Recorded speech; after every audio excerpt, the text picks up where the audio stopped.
Foque. A lusofonia em foco. Mas a Ucrânia, neste momento, já está completamente afastada da hipótese da adesão à NATO. O Zelensky, o presidente Zelensky, já disse que a adesão à NATO está completamente afastada. E que iriam ceder nessa parte relativamente às pretensões russas.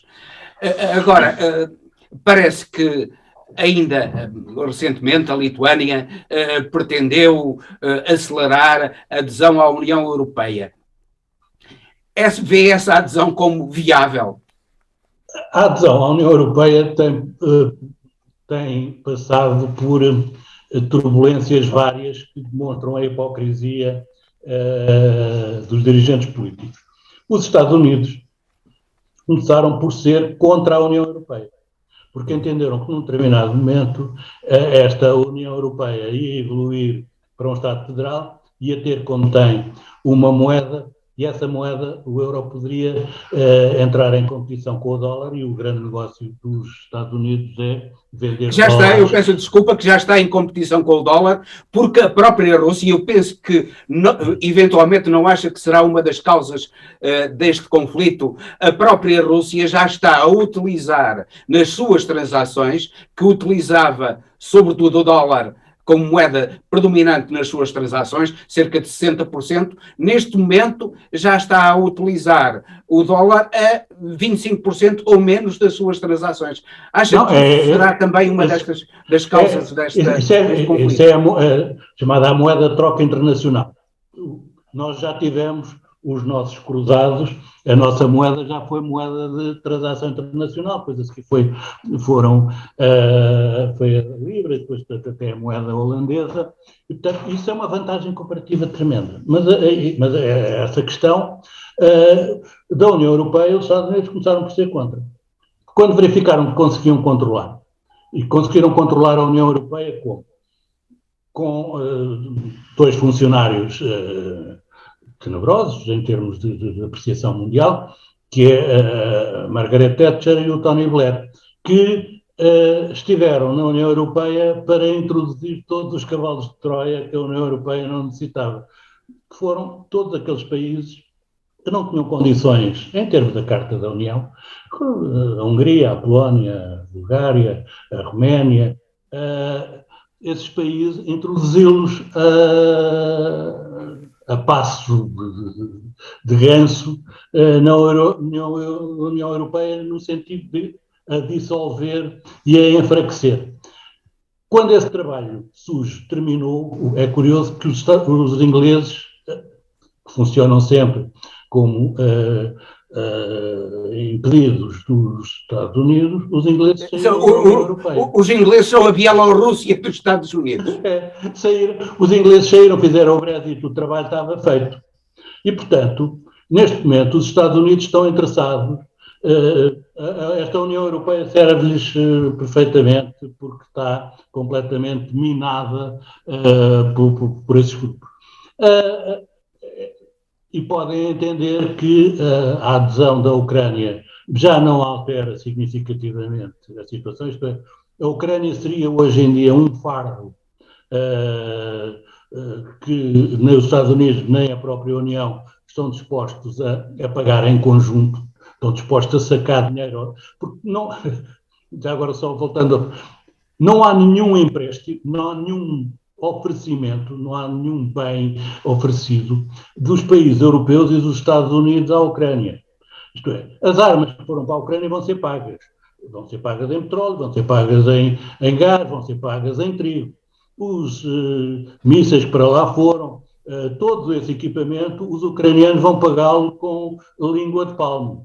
Portanto, e é isso que vai acontecer. Relativamente aos países bálticos, os países bálticos colocam um problema diferente. Porque os países bálticos, o problema que é colocado tem que ser visto em conjunto com a Finlândia e com a Suécia. Isto é, os países bálticos, a Finlândia e a Suécia, ameaçam a Rússia pelo norte.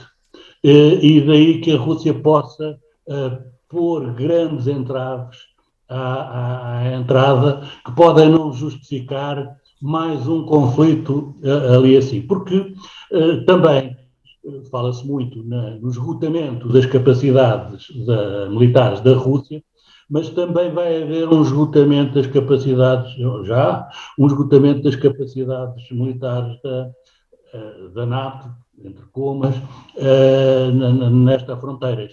Já não se pode ir também muito mais além. Portanto, esse aspecto dos países bálticos é importante, mas só será resolvido após a resolução do conflito da Ucrânia, do meu ponto de vista. Agora, a estratégia dos Estados Unidos, quer dizer, como é que nós chegámos aí? Aqui nós chegámos dentro de uma estratégia de tenaz, em que os Estados Unidos têm que eliminar, de jogo de damas, em que os Estados Unidos têm que eliminar uma pedra para se concentrarem depois na torre ou no rei e no seu inimigo principal. E é isso que está a acontecer, e é nesta estratégia de serem levados por arrastamento que os líderes europeus embarcaram e que embarcaram os povos da Europa. E esta questão de separar a Rússia da Europa é uma questão criminosa a todos os títulos, até incluindo as questões civilizacionais. E estrategicamente, se calhar, idiota, na medida em que lança a Rússia para os braços da potência emergente, da potência realmente, aquela que é realmente a grande potência emergente e que dentro em breve irá ultrapassar os Estados Unidos, que é a China. É a China. Não, e há um outro aspecto também, a mediocridade europeia, e quando eu falo em mediocridade, falo nestes governantes que nós vemos passear aí pelas televisões, que é a questão do islamismo e do radicalismo islâmico. E repare-se de que forma e como é que se descobre que o radicalismo islâmico é, afinal, o radicalismo dos Estados Unidos. Sempre que os Estados Unidos fazem um ataque a uma zona qualquer, a um inimigo deles, o radicalismo islâmico desaparece. Neste momento, não há radicais islâmicos a colocar bombas, nem em Paris, nem em Bruxelas, nem em Bona, nem em Berlim, nem em lado nenhum. Desapareceram os radicais islâmicos. Porquê? Porque neste momento é necessário concentrar forças. Eu estou convencido que logo que, se a Europa não embarcasse nesta isto não é aventura, não embarcasse nesta ação americana, certeza que sofreria efeitos do radicalismo. O radicalismo é um conjunto de pioneses que os americanos têm e que podem ir colocando sempre quando interessar. E a questão da Europa, em termos civilizacionais, a Europa opõe-se à questão islâmica. Isso é que são questões civilizacionais sérias. O que estamos aqui com a Rússia não é, nós estamos dentro da mesma civilização, dentro dos mesmos modelos civilizacionais, dentro dos mesmos quadros culturais, e somos herdeiros dos mesmos valores.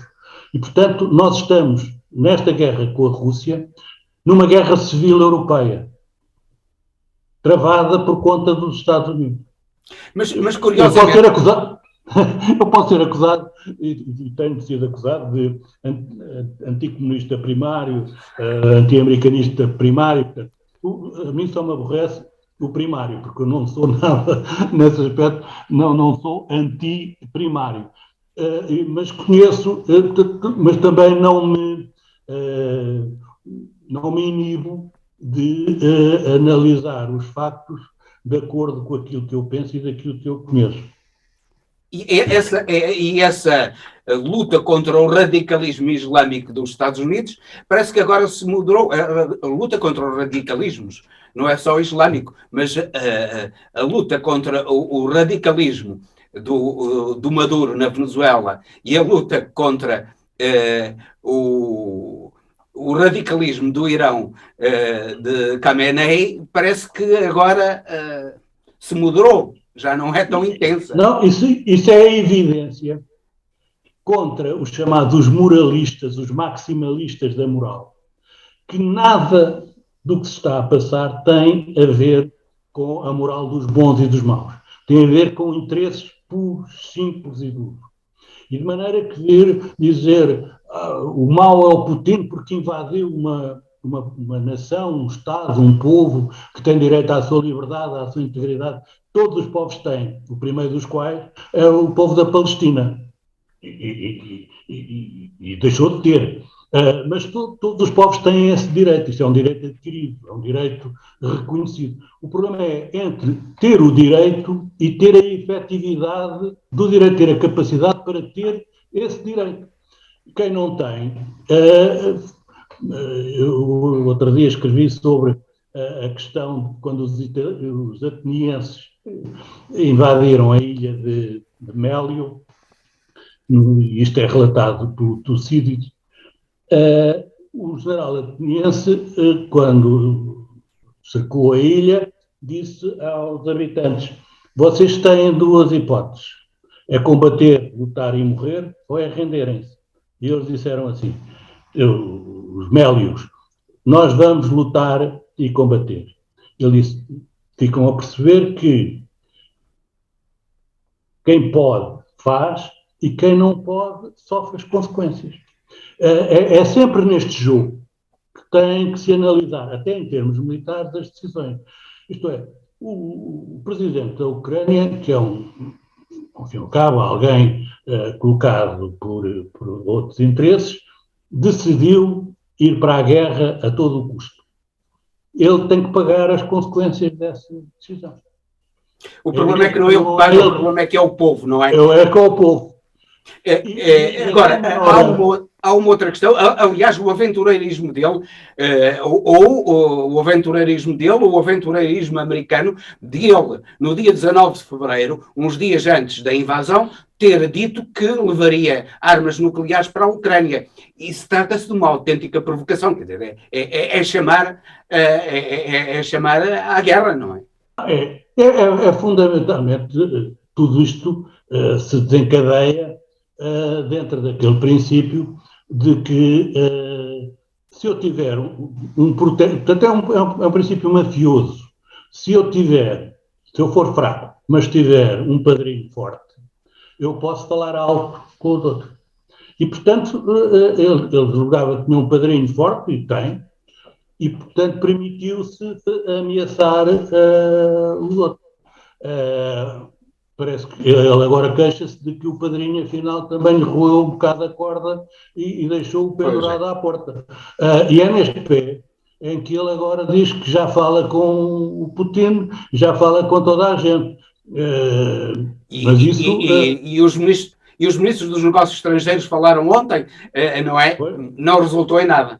Pois, e não se previa que resultasse, porque a disparidade de situações é tal que eles não podiam falar. A disparidade é tão clara como esta, e isso basta ler o que os dirigentes russos têm dito, mas têm dito há 2 anos a esta parte. A Ucrânia, para eles, é uma parte do grande espaço russo. Aliás, a Ucrânia, eles são russos, os russos originários são da Ucrânia. Portanto, faz parte desse espaço de interesses, espaço de defesa, espaço de segurança, espaço económico, espaço cultural. Eles entendem que esta guerra é uma guerra travada pelos Estados Unidos contra a Rússia. E, portanto, quem está no meio, para eles, é insignificante.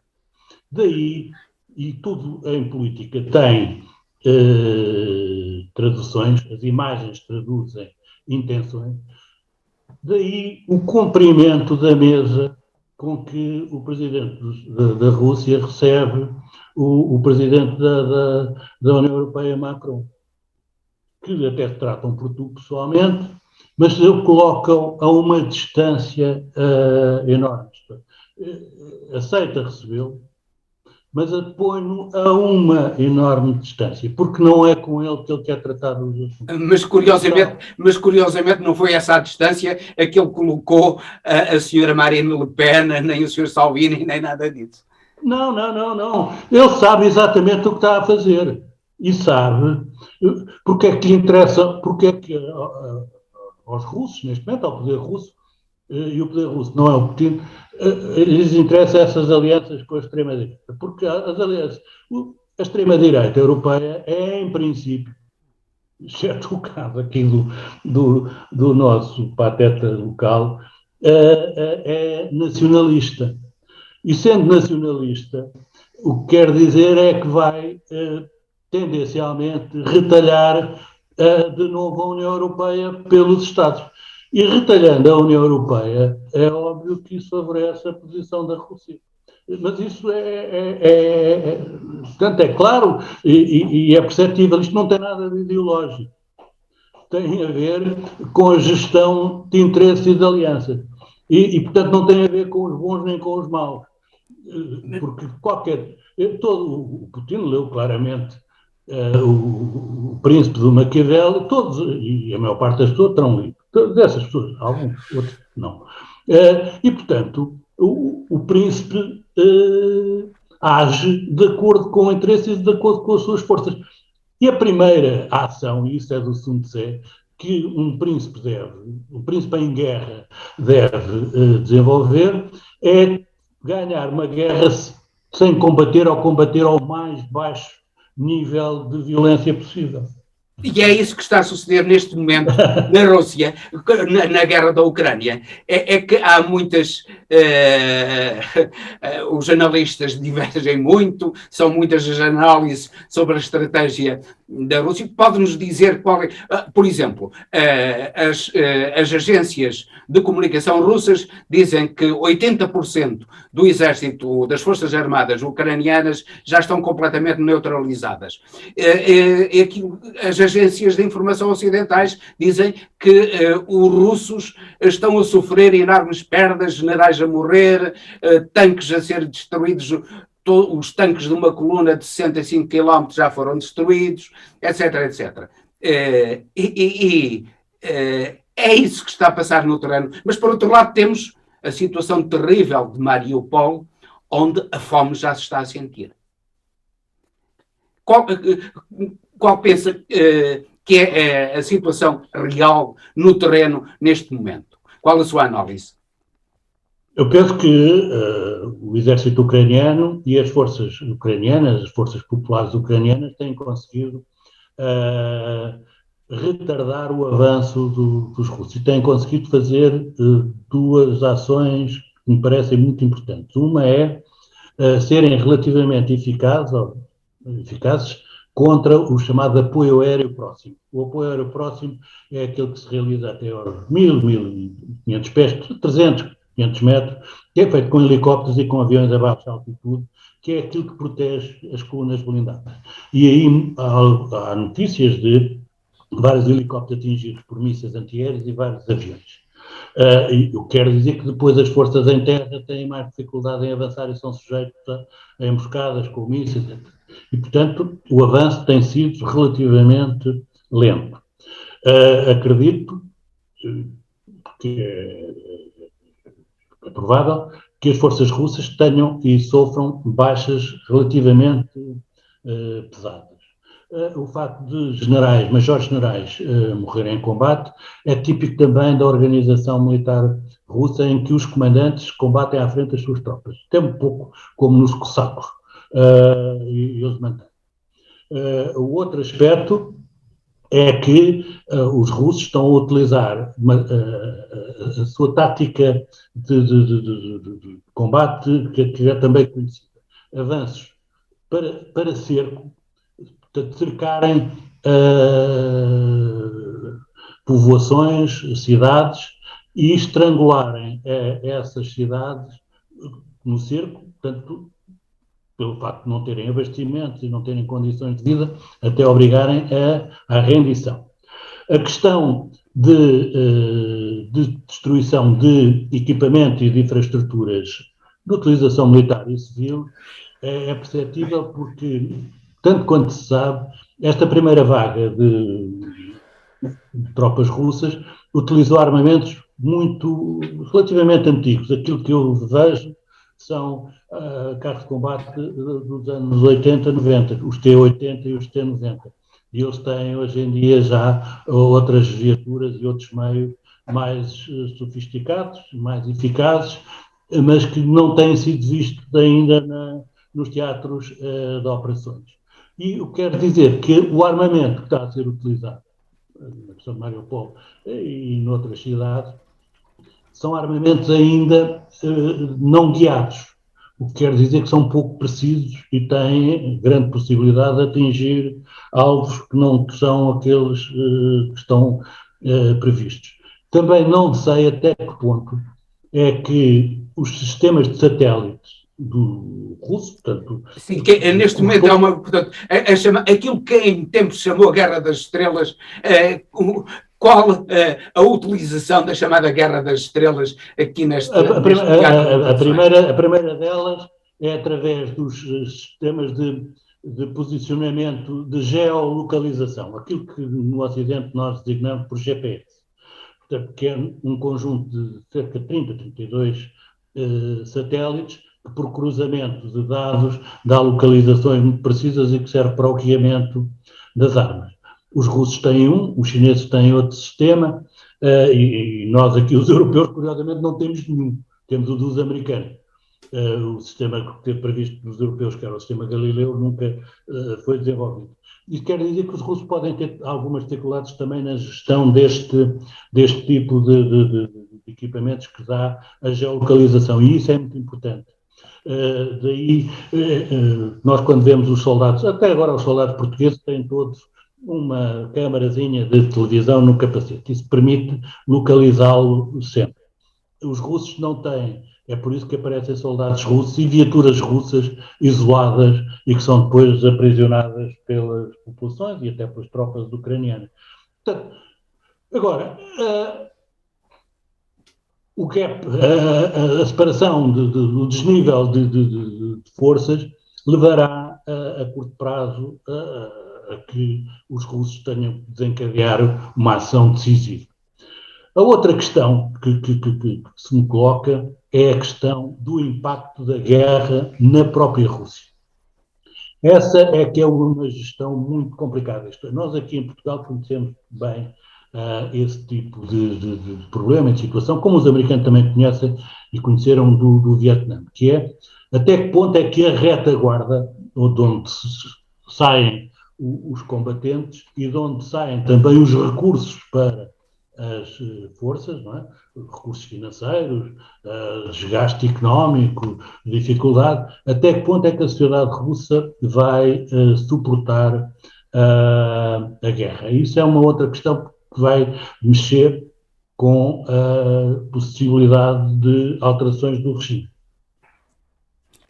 Mas há momentos desta guerra que poderão, em meu entender, mas o Carlos Matos Gomes dirá melhor, cidades como Odessa e como Kiev, elas irão ser objeto de um assalto militar, ou a Rússia parece querer fazer com elas aquilo que está a fazer com o Mariupol, fazê-las ceder pela fome por falta total de abastecimento. Penso que é por esse caminho. Isto é, os russos, quando nós lemos sobre a Segunda Guerra Mundial, os russos conhecem muito bem esse tipo de situação. O cerco de Stalingrado, por exemplo, a destruição que ali ocorreu. Conhecem também o que aconteceu em Dresden, ou em Munique. E, portanto, eu julgo que os generais russos, porque esta guerra não é dirigida pelo Presidente, é dirigida pelo Ministério da Defesa. Os russos, portanto, o aparelho político russo concentra no Ministério da Defesa a condução da guerra e tem associada até a economia. E, portanto, tem associada claramente a propaganda e a informação. E daí que eles não queiram surgir como os autores das fotografias dessa destruição absoluta de cidades. E, portanto, tentarão, e tudo aquilo que se sabe indica que eles estão a fazer uma tenaz à volta de Kiev, como fizeram à volta de Mariupol, como provavelmente, com menos certeza, farão em Odessa, porque eles vão deixar sair muitas pessoas de Odessa para a Moldávia, e é isso que eles vão tentar fazer até depois ser possível haver uma conversação séria entre os atores principais, que serão claramente o presidente russo e o presidente dos Estados Unidos. Embora eu julgo que o presidente dos Estados Unidos, Joe Biden, não tenha nenhuma vontade de estabelecer esse tipo de contato direto, na medida em que tem muito poucas respostas para dar, para justificar o desencadear desta guerra. Aliás, tem sido acusado por Trump de incompetência. Curiosamente, Trump, que ainda agora disse que aquilo que os Estados Unidos deviam fazer era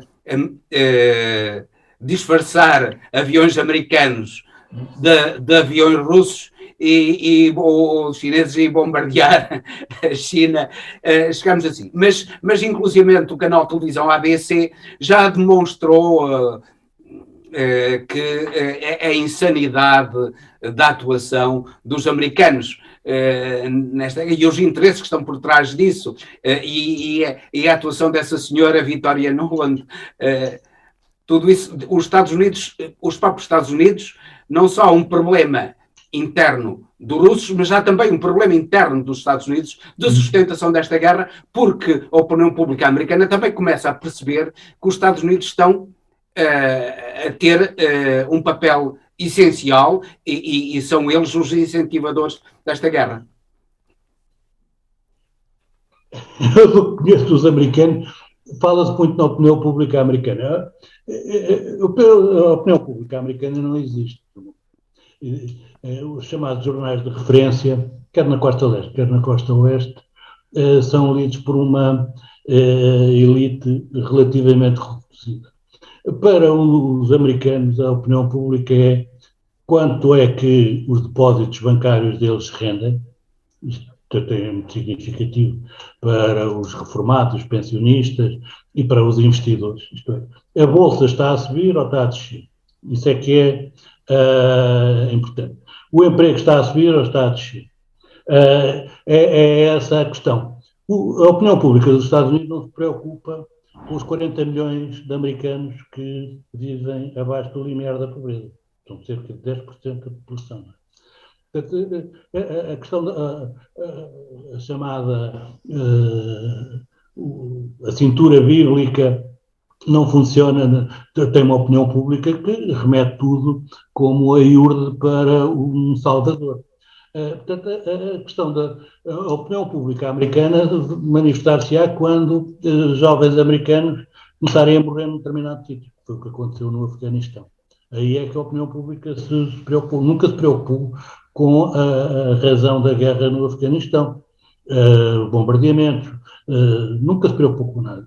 Começou-se a preocupar quando começou a ver os seus filhos ficarem amputados, ficarem paraplégicos, quando começou a ver os seus mortos a chegarem aos Estados Unidos. Daí até a censura que os Estados Unidos fazem sobre todas as ações militares, porque isso impacta Então a opinião, como no fundo os ucranianos é que estão a sofrer, a opinião pública americana aí não terá importância nenhuma para o poder. Basta ver, Portugal já recebeu mais refugiados ucranianos do que os Estados Unidos. Ora bem, estamos já avançados. Eu iria terminar com um pedido de quais são as suas previsões. Esta guerra irá durar muito ou muito em breve o próprio Zelensky e a própria Ucrânia e o próprio Biden serão forçados a um acordo com a Rússia que não constitua uma abdicação total há dois pontos para mim que são decisivos para poder dar uma opinião sobre o final da guerra. A guerra, julgo eu, vai ter que terminar na primavera. Neste momento ela está a ser desencadeada no inverno exatamente para causar o maior impacto possível nas populações, a maior urgência possível em receber refugiados, em as pessoas saírem. Digamos, por parte da Rússia é importante desorganizar a sociedade ucraniana para ter menor resistência. Portanto, o inverno é uma boa ocasião. Quando o tempo começar a melhorar, as situações já não são tão favoráveis. Por outro lado, eu julgo que esta guerra também não pode durar muito, nem para nós podemos designar o Ocidente. A Europa não pode receber 15 milhões de refugiados. E daí que vai ter que encontrar uma solução e vai ter que colocar também os Estados Unidos perante essa situação. Do lado russo, penso que também o prolongamento da guerra provoca um desgaste interno que pode ser prejudicial ao grupo no poder. E daí a ideia, em termos de racionalidade, que a guerra, digamos, no início da primavera, deve estar numa fase de negociações. Mas isso é acreditar na racionalidade de qualquer processo, o que, numa situação destas, é tremendamente falível. É muito difícil. Muito obrigado, estamos a terminar. Muito obrigado, Sr. Coronel Carlos Matos Gomes. Nós tivemos consigo uma visão lúcida e livre, e conhecedora daquilo que se está a passar, que frequentemente não vemos isso, vemos meras opiniões ideológicas, meras fantasias, ou então meras falsificações. Foi um prazer conversar consigo. Certamente que quem nos estiver a ver e ouvir ficará muito esclarecido, muito mais esclarecido sobre a verdade daquilo que se está a passar neste momento e que está a dilacerar a Ucrânia e, de certo modo, a dilacerar a própria Europa também, mas a encher de dinheiro os bolsos das empresas do complexo militar americano e inclusivamente as empresas do petróleo americano, nomeadamente do petróleo de xisto. Pois eu agradeço a sua disponibilidade e despeço-me de si com um grande abraço. Até uma próxima entrevista aqui no programa Enfoque e na revista Em Comunidade. Peço, nomeadamente, em despedida, que os nossos espectadores que partilhem este programa, que o ouçam até ao fim e baixem a aplicação da Rádio Transforma.